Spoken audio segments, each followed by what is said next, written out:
So Iran has a new president, Masoud Pezeshkian, but he's not your typical politician, not by a long shot. He's actually a heart surgeon, which, raises this really fascinating question. Yeah, can a man who is trained to literally mend a broken human heart, can he successfully treat the deep political and social fractures of an entire nation? That's the central question we're going to explore as we unpack his incredible journey. So, here's how we're going to break it down. First, we'll trace his journey from the operating room to the presidency. Then, we'll define his reformist principles and figure out what that really means. After that, we'll examine his prescription for Iran's challenges. And finally, we'll look at what might be his toughest diagnosis yet: how to rebuild trust in the nation. All right, to really understand President Pezeshkian, we have to start with his path to power. And believe me, it's pretty unconventional. Pezeshkian comes from Mahabad, which is a really ethnically diverse region.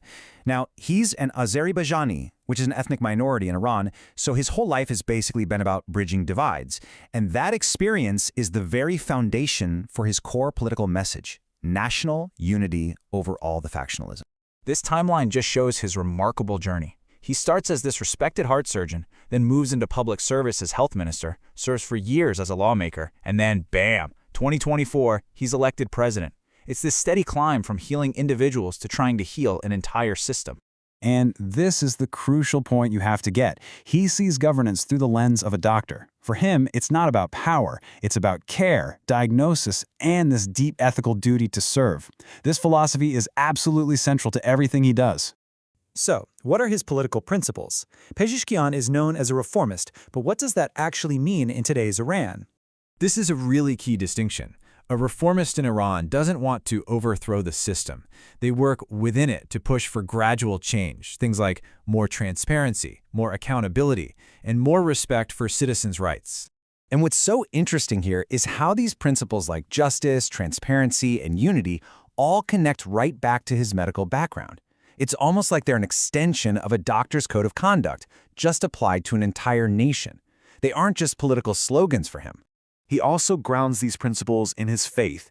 By quoting Imam Ali, a figure who is revered for his compassion, Pezeshkian is appealing to a moral authority that kind of rises above all the rigid ideology. It's really a call for a more humane form of government. Okay, so if he's the doctor, what's his prescription for Iran?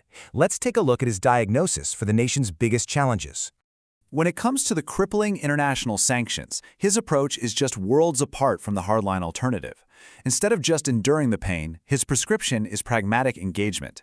He's basically arguing that a healthy nation can't stay isolated, and he wants to use diplomacy to reconnect Iran with the world. Domestically, his priorities are all about the patient's well-being. The focus is on improving quality of life, building a modern economy, and boosting social participation, especially for women and young people. As you can see, these are pretty practical solutions, not ideological battles. To sum up his whole worldview, it's really about balance and pragmatism. His foreign policy isn't about confrontation, but about what he calls dignity, wisdom, and expediency. In other words, what is most practical for the Iranian people. And this brings us to the most difficult part of his job, the single challenge that will absolutely define his presidency: rebuilding trust. This is his most critical diagnosis. He believes the bond between the government and the people is fundamentally broken. The symptoms are things like economic pain and political frustration, but the underlying disease is a profound lack of trust. And here is his three-step treatment plan. First, transparency. Be honest about the problems. Second, empathy. Actually listen to people's grievances. And third, performance. Deliver effective results and prove that government can actually be a force for good. You know what's really interesting is that his greatest tool might just be his personality.